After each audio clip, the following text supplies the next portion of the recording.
11장 15절 이제만 읽겠습니다. 15절 같이 읽겠습니다. 시작. 일곱째 천사가 나팔을 불었습니다. 그때 하늘에서 큰 소리가 났습니다. 세상 나라는 우리 주님의 것이 되고 그리스도의 것이 되었다. 주님께서 영원히 다스리실 것이다. 아멘. 이런 내용입니다. 저희 이제 거듭 말씀드리지만 요한계시록을 이제 7월, 8월 두 달 내에 이제 살펴보려고 한다면 아무래도 자세하게 살펴보긴 힘들고요. 또 자세하게 살펴볼 사실 자신도 좀 없고요. 이건 내용이 너무 복잡하고 어려운 내용들도 많이 있어서 전체적으로 이제 이걸 스케치 한다 그러죠.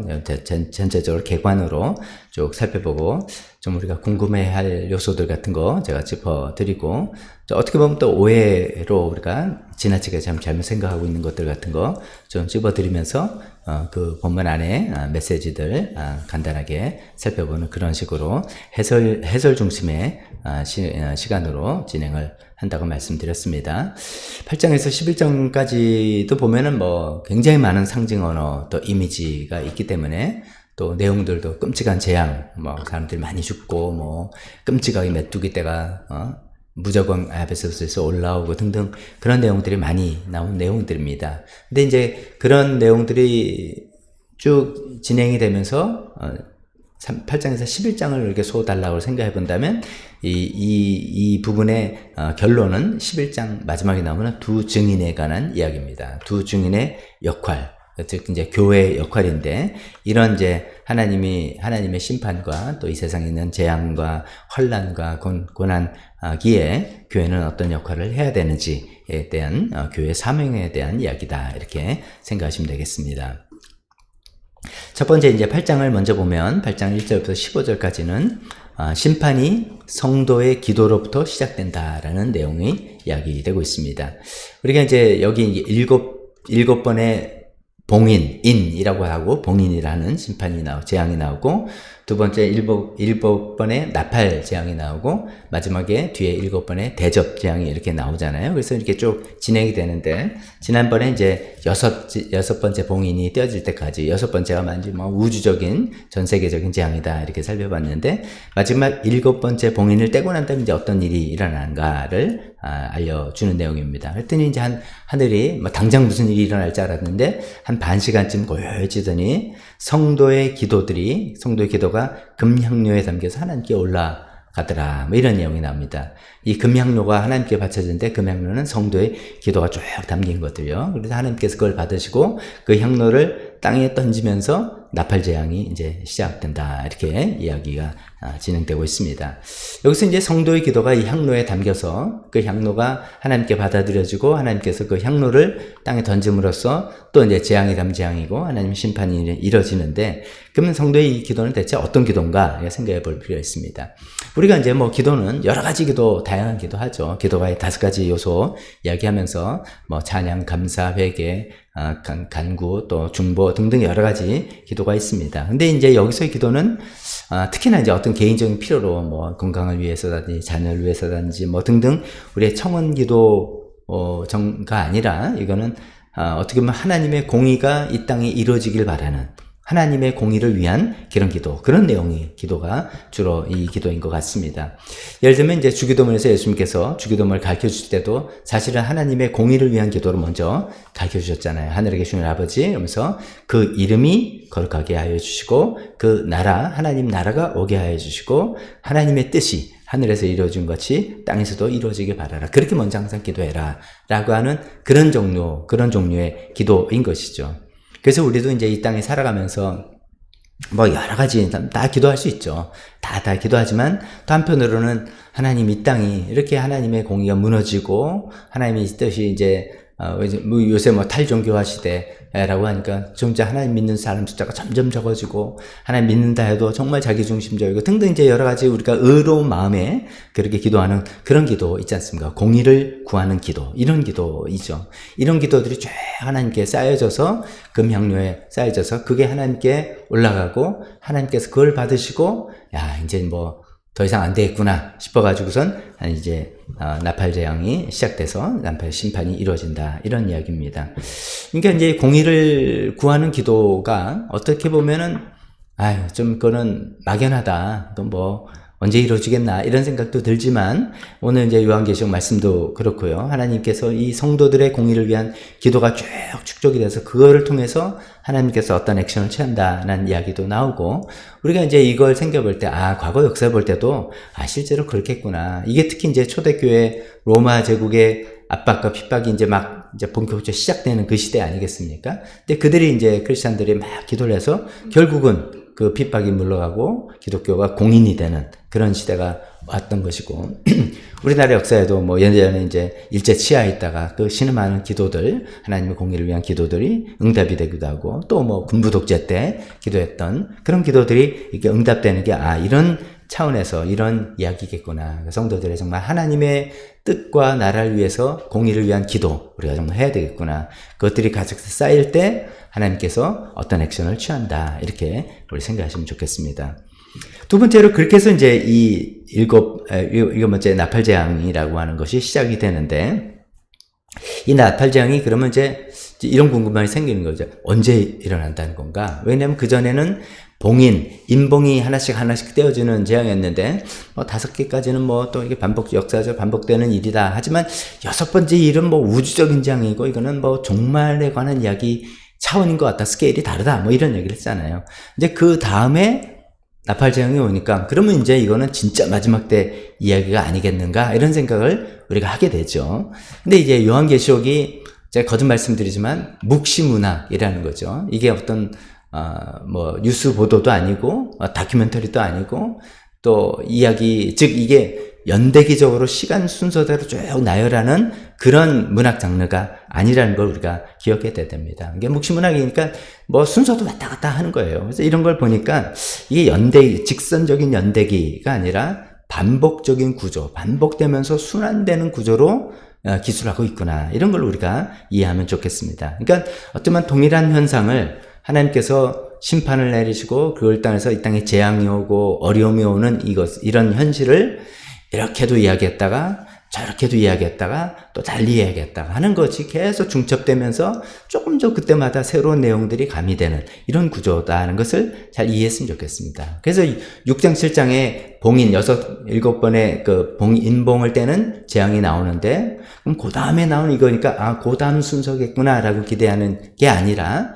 또 똑같은 동일한 현실을 이제는 나팔 재앙으로 8장 9장에서 이야기하는데 조금 다른 내용들이 좀 가미되고, 그 다음에 16장에 가면 대접 재앙이라고 해서 또 나오는데, 7 대접 이야기 나오는데 같은 이야기를 또 조금 다른 내용을 가미해서 집어넣는다. 이렇게 이야기하시면 우리가 혼란이 없겠습니다. 그렇지 않으면 이제 세상 다 끝난 것 같더니 이거 또 뭐야? 끝난 것 같아 또 뭐야? 이렇게 우리가 혼동이 될 수 있으니까 그렇게 반복적으로 순환된다. 이렇게 특히나 이 재앙, 인재앙, 나팔재앙, 대접재앙은 그렇게 이해하시면 좋을 것 같습니다.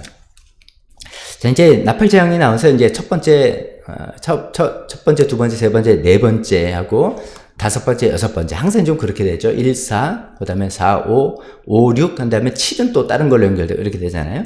근데 첫 번째에서 네 번째 재앙은 주로 자연세계에 대한 어떤 재앙, 이런 이야기를 합니다. 이건 자세한 이야기를 안 하겠습니다. 첫 번째가 할 때는 피 섞인 우박과 불이 떨어져서 땅과 나무가 3분의 1이 불타고, 두 번째는 불타는 큰 산이 바다에 떨어지고, 이건 마치 생각하면 화산이 터져가지고 그게 통째로 떨어지는 그런 건지, 그랬더니 바다에도 3분의 1이, 그 다음에 또 뭐든지 3분의 1이에요. 3분의 1, 3분의 1, 3분의 1이 이렇게 재앙을 갖게 되는 그 내용을 쭉 기술하고 있습니다.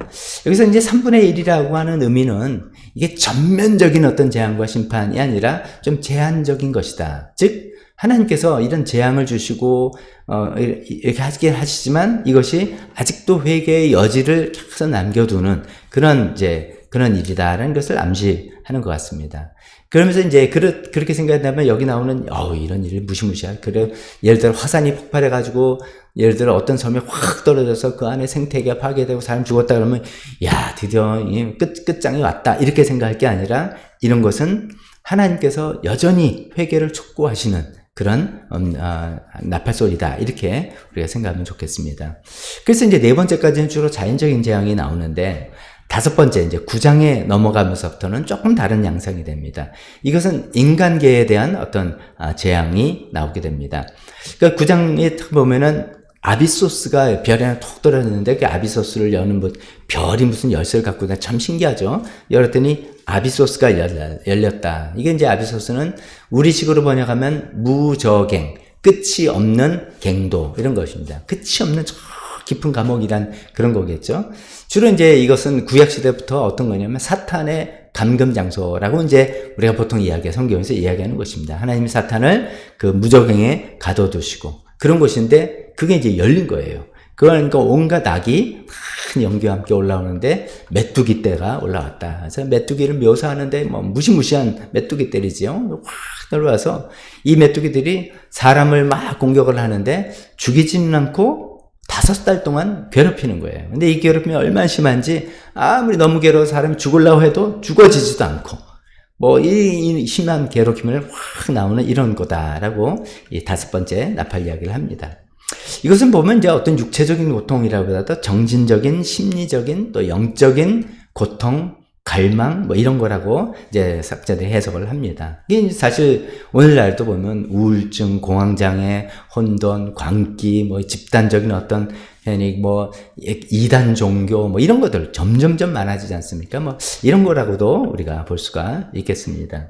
자, 이제 그런 상태 되고 이제 여섯 번째 나팔 9장 13절에 탁 되니까 이제 유프라테스 강에 네 천사가 풀려나서 굉장히 또 신비한 이상한 이야기를 합니다. 네 천사가 풀려나서 우리는 천사는 하나님에 대해서 선한 일, 좋은 일을 하는 사람을 알고 있는데 여기는 그 네 천사가 풀려났으니 막 2억 명의 기마대를 동원해가지고 사람들을 막 3분의 1을 죽이고 막 끔찍한 무시무시한 일이 생기는 그런 얘기 일어나고 있다는 것입니다. 자, 여기서 뭐 이제 유프라테스 강이 마르고 2억 명의 군대가 동방에서 쳐들어온다라고 할 때 이제 저도 옛날에 이제 이런 얘기 많이 들었습니다. 이거 아마겟돈 전쟁을 이야기하는 거다. 그래서 이 아마겟돈 전쟁이 인류 최후의 전쟁이다. 그래서 지금 이스라엘 땅의 무깃도라는 지역에 이제 저희 그때 갔을 때 갔던 것 같아요. 거기라는 지역에 2억 명이 동원되는 세계 이게 3차 대전이 될지 4차 대전이 될지 5차 대전이 그래서 일어나서 온 인류가 멸망하는 그런 전쟁, 아마겟돈 전쟁을 말하는 거다라고 이제 많이들 해석을 하기도 하죠. 주로 이제 세대주의 입장에서 세대주의가 뭐냐? 지금 말씀드리기 어려우니까 다음에 나중에 좀 정리해 드리겠습니다만 그 입장에서 그렇게 보게 됩니다.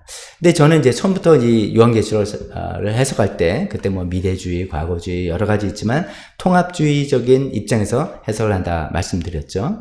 이 통합주의라는 뭐냐면 이게 과거에 그냥 일어났던 일을 이야기하는 거냐? 그것도 아니고 지금이 아니라 미래에 일어날 일을 이야기하느냐? 그것도 아니고 그럴 수도 있지만 주로 이런 것은 우리 역사 가운데 인류 역사 가운데 계속해서 반복적으로 일어나면서 하나님께서 우리에게 어떤 경고를 주시고 교훈을 주시고 사명을 주시는 그런 거다. 뭐 대충 이렇게 생각하셔도 되겠습니다. 그런 입장에서 생각해 볼 때 그런 인류 최후의 아마겟돈 전쟁을 지금 여기서 이야기하는 거냐?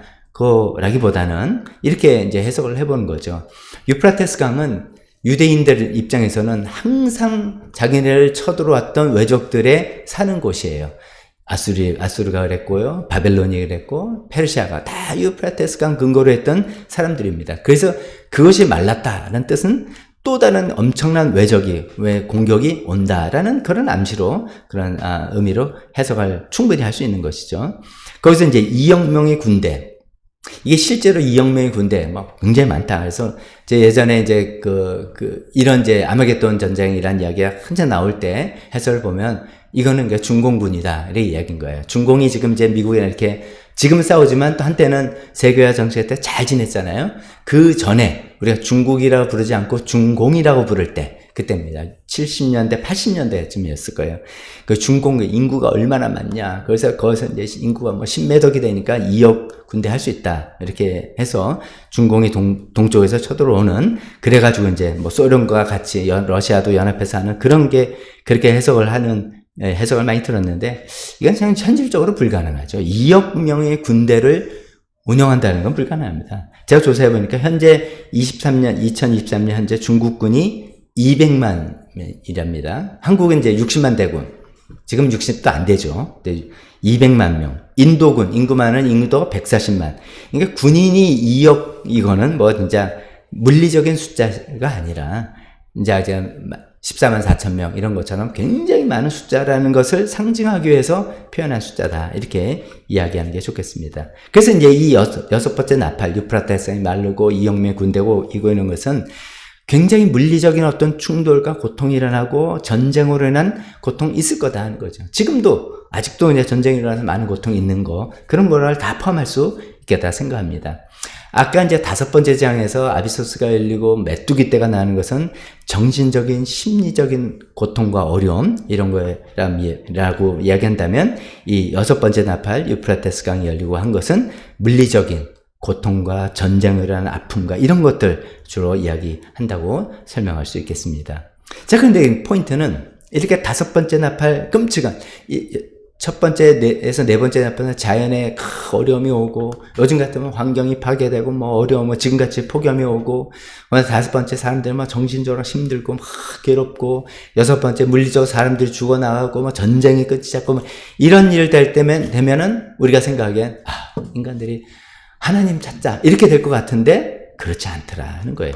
9장 아직 성경을 피고 계신다면 9장 20절부터 제가 읽어보면, 이런 재앙에서 죽지 않고 살아남은 사람들이 오히려 귀신들에게나 또는 보거나 듣거나 걷지도 못하는 금이나 은이나 등등등등 우상에게 절하기를 그치지 않고, 그들은 또한 살인과 점치는과 음행과 도둑질을 회개하지 않았습니다. 이게 포인트예요. 그렇게 6번의 끔찍한 재앙이 여러 가지가 있음에도 불구하고 회개하지 않더라. 이것을 이야기하려고 하는 것입니다.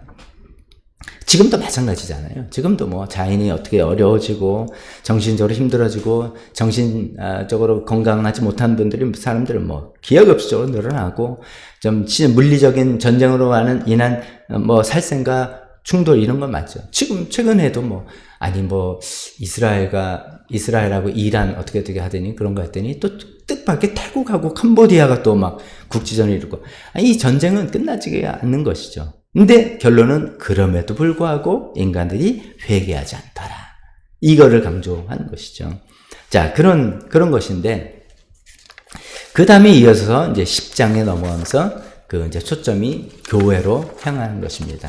자, 이런 시대, 자연재해와 여러 가지 어려움과 고통이 있고 하는 시대인데도 회개하지 않는 그 시대에 교회가 어떤 역할을 해야 되는가는 이야기하는 것이 10장, 11장입니다. 10장이 넘어서면은 이제 뭐 다른 내용은 좀 중단되고, 하늘에서 이제 요한에게 작은 두루마리를 하나 보여주면서 이것을 받아서 먹어라 라고 하는 또 신비한 이야기예요. 두루마리를 먹어라 그러는 거예요. 그래서 이제 그런 이야기 나오는데, 작은 두루마리. 우리 요한계시록 두루마리 이야기 한번 나온 적 있지 않습니까? 5장에 두루마리가 탁 있는데 그것을 뗄 자가 없는 것 같아서 막 요한이 막 울고 있었더니 어린 양 예수님이 그것을 뗄 유일한 자격이 있는 분이다. 그래서 막 찬양이 일어났던 거잖아요. 그러니 그때 뭐 이걸 큰 두루마리 이렇게 표현하지 않습니다만, 구분한다면 5장에 있는 건 큰 두루마리죠. 이거 뭐냐면 하나님의 구속의 계획 전부가 담겨져 있는 게, 하나님의 계획 전체가 담겨져 있는 큰 두루마리라고 표현할 수 있는데, 거기에 비해서 이 10장에 나오는 것은 작은 두루마리를 표현했습니다. 지금 무슨 말이냐면 요한에게 네가 전해야 될 사명이다. 네가 전해야 될 하나님의 말씀, 이런 일부분이라는 것이죠. 그러니까 우리가 뭐 어떤 복음을 전하고 뭐 한다 해도 하나님의 구속 전체 계획을 다 우리가 섭렵해서 이야기할 수는 없는 거잖아요. 또 그걸 다 전할 수 있는 그런 기관이 어디 있겠습니까? 어쩌면 우리 각 교회에게, 각 개인에게, 각 교단에게, 각 여러 가지 운동에게, 가정교회 운동이라든지 뭐 운동에게 하나님의 전체 구속 계획의 일부를 맡겨주신 거겠죠. 이제 그거를 충실히 해나가는 건데, 그런 의미에서 작은 두루마리 이렇게 표현했다고 이해하면 되겠습니다. 근데 그것을 어떻게 하냐면 받아서 먹어라 라고 이야기하면서, 이것은 너의 배에는 쓰겠지만 너희 입에는 꿀같이 달 것이다 이렇게 이야기합니다.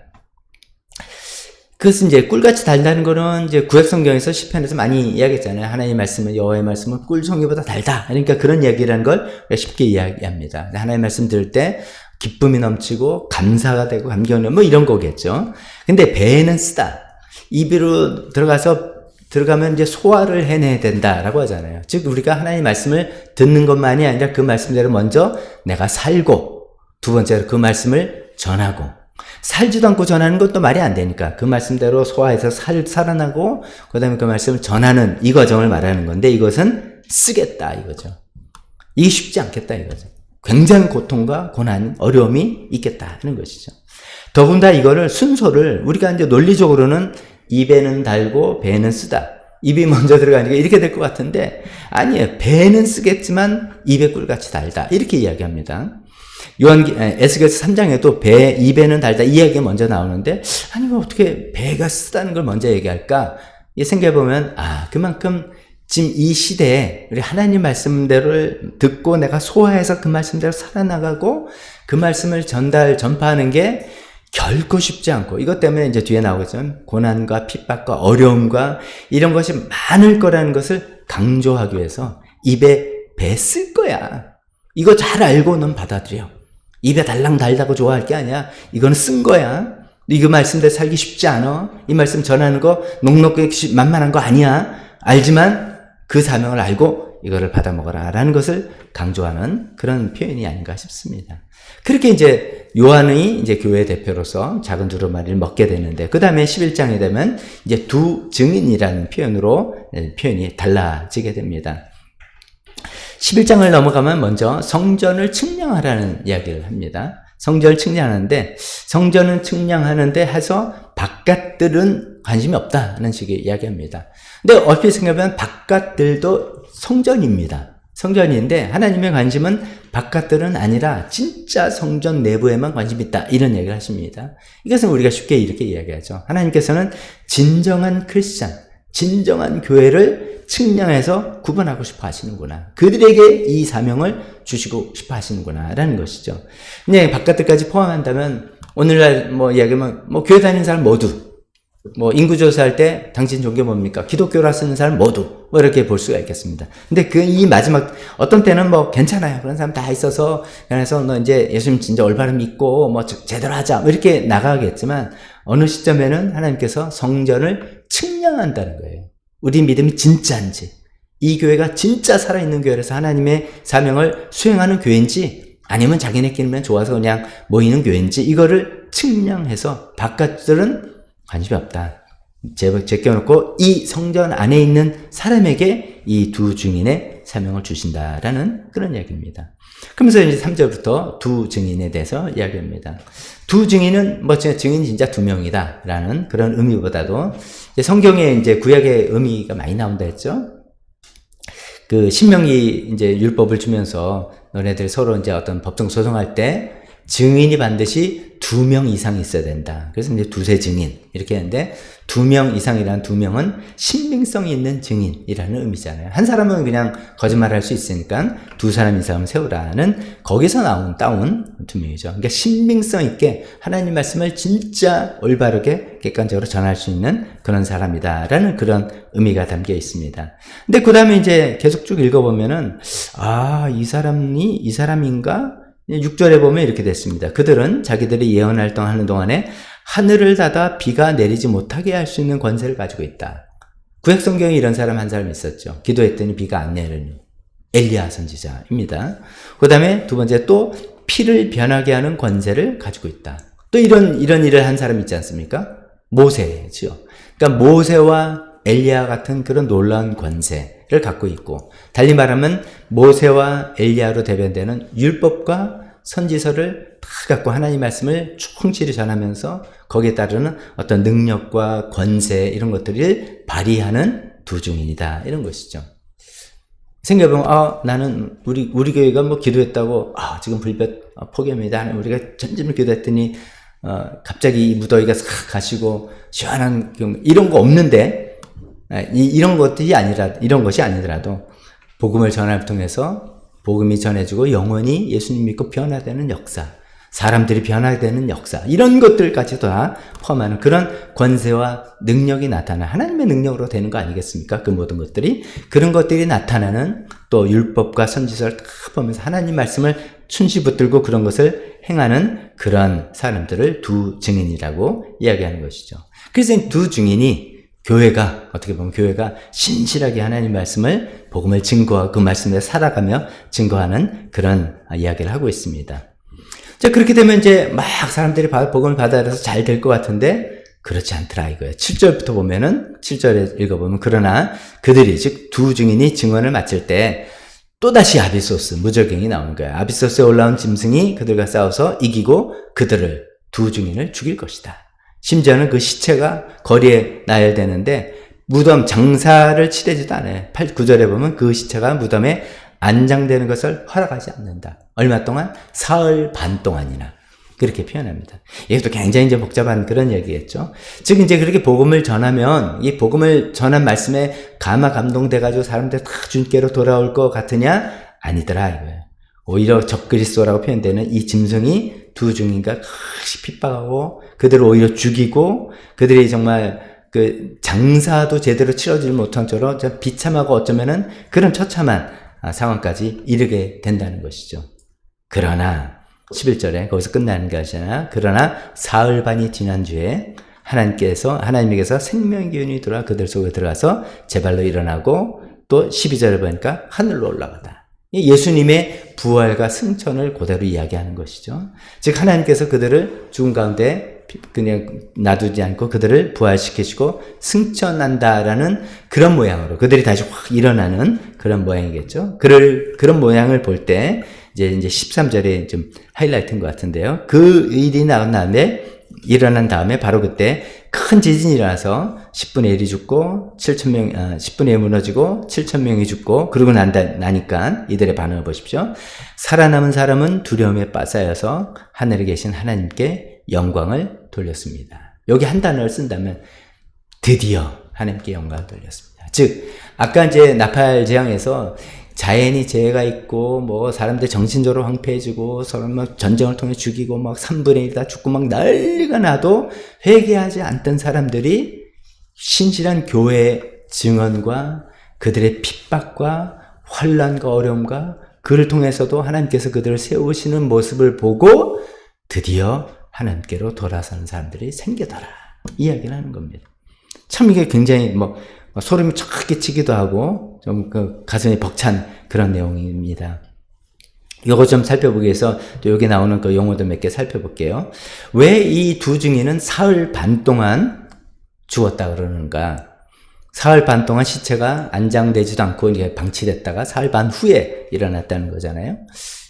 이건 사흘인데 잘못 쓴 거 아닌가 생각이 듭니다. 예수님 사흘 만에 부활했는데 이건데 그 예수님의 이야기를 인용을 한 거예요. 즉 예수님은 사흘 동안 고난당하시고 일어나셨는데 두 증인이라고 하는 이 교회는 그거보다도 고난기간이 더 길 거고 더 참아갈 수도 있다는 이야기를 하는 것이죠. 3일, 반나절이 더 추가가 될 정도로 더 비참하고 무덤의 장례도 치르지 못하는 예수님 그래도 장례를 치렀잖아요. 장례를 치르지 못하는 더 수치스러운 그런 고난일 수도 있다는 이야기를 이야기하는 것입니다. 그러나 사흘 반으로 딱 한정된 고난의 시간, 즉 하나님께서 그냥 허락하신 시간이죠. 적그리스도가 마음대로 이끄는 시간이 아니라 그런 시간이죠. 그런 것을 이제 강조하고 설명하는 용어가 사흘 반입니다.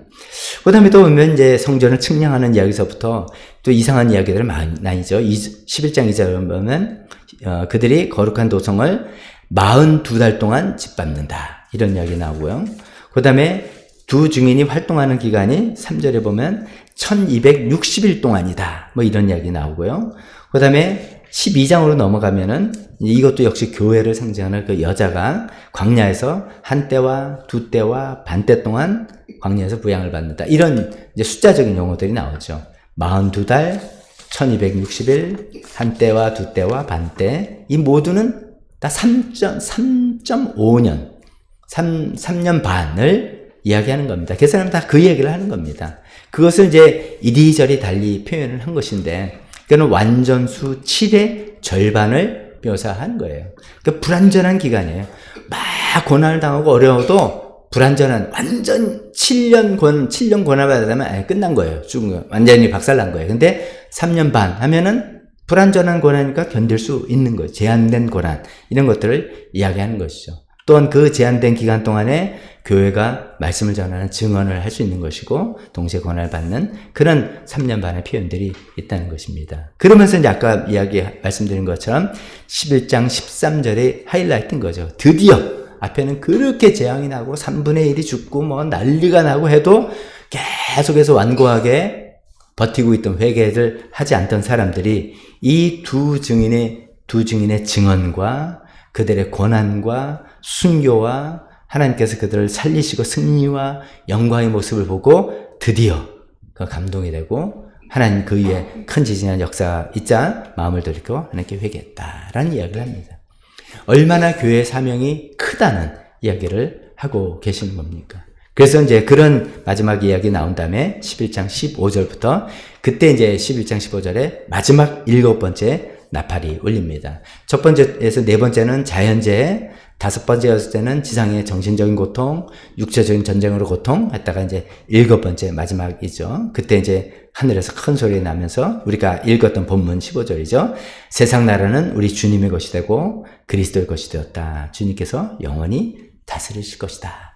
이렇게 해서 이제 이 소단락이 완성이 되는 겁니다. 거듭 말씀드리지만 재앙과 어려움과 이런 뭐 난리가 나도 사람들이 회개하고 돌아오지 않더라 이야기를 하는 것인데, 그런데 언제 그들이 회개하고 돌아오냐? 두 증인의 신실한 증언과 그들의 고난과 심지어 순교와 근데 그들이 하나님께서 살리시는 그 모습을 보고 감동을 받고 그 이후에 그들이 돌아오더라 이런 얘기를 하고 계시는 겁니다. 이런 얘기를 주시면서 어쩌면 사도 요한 시대에는 핍박받고 어려움 당하는 교회에게 너의 역할이 이거니까. 지금 이런 고난, 이제 나팔이 울리면서 이 재앙을 그들 같이 동시에 당하는 거 아닙니까? 저희가 시간상 살펴보지는 않았습니다만, 그런 중에도 하나님께서 그 너희들은 보호하신다 이런 이야기가 계속 있긴 한데, 그래도 이 고난과 어려움을 같이 당는데, 그때 이 역할을 계속 감당을 해라 라고 이야기를 하시는 거죠. 어떻게 보면 1세기에 보면 그 두 증인의 역할을 감당했기에 핍박받던 그 시대에 로마 제국에서 기독교가 공인이 되고 그들이 복음을 전할 수 있는 그런 시대가 된 거라고 볼 수 있겠죠. 그러나 이런 역사는 계속해서 반복되고 있는 거 우리가 알고 있습니다. 우리 시대 이제 일곱 나팔 앞에 6 나팔의 그 내용들을 또 우리 시대에 맞게 우리가 생각하면서 이게 지금 맞아 이런 일이 지금도 있고 똑같구나 이런 일이 계속되는데 어떻게 되나가 아니라 우리가 작은 두루마리를 받아서 먹는 사람처럼 두 증인처럼 복음을 전하고 그 말씀대로 살아가면서 힘들고 어려운 일이죠. 여기 그 당시에는 핍박과 고난, 죽임, 순교 이렇게 돼 있지만 지금 우리 대한민국에는 그런 극단적인 형태는 아닐지라도 계속 말씀드리지만 그 말씀대로 살아가는 게 쉽지 않은 유혹이 많고 답답하기도 하고 이런 여러 가지 있겠죠. 그렇지만도 그 역할을 신실하게 감당하는 두 증인의 사명을 완수하는 모습으로 인해서 변화가 일어나고 회개가 되고 하나님께로 돌아오는, 그래서 하나님의 나라가 세워지는 그 역할, 그거를 감당하겠는가 이런 말씀이라고 우리가 들으면 좋겠습니다. 두 가지 이제 메시지 다 말씀드렸는데 짧게지만 이제 기도할 때 도움이 된다면, 첫 번째, 나의 기도는 어떤 기도인가 이런 것이죠. 이 모든 이제 나팔 재앙의 출발이 성도들의 기도가 하나님께 상달되면서 시작되는데 그 기도는 하나님의 공의를 구하는 기도였다라고 살펴봤지 않습니까? 우리 기도 생활을 한번 돌이켜보는 거죠. 우리가 물론 여러 가지 다 기도하지만 이 부분도 정말 필요하겠구나. 내가 하나님 이 땅에 살면서 하나님의 말씀과 하나님 뜻과 동떨어지는 이 현실을 위한 하나님의 공의를 구하는 기도, 주기도문의 그 앞에 부분에 해당되는 그런 기도해서 하나님의 역사에 내가 동참하는 그 기도가 필요하겠구나. 그렇게 또 생각하시면 좋겠습니다. 두 번째, 고난의 세상 속에서도 우리가 두 증인의 역할 기꺼이 감수하자. 그걸 잘 받아들이자. 그래서 하나님의 역사에 동참하고 쓰임받자. 이런 말씀 드리면서 마치겠습니다. 기도하겠습니다.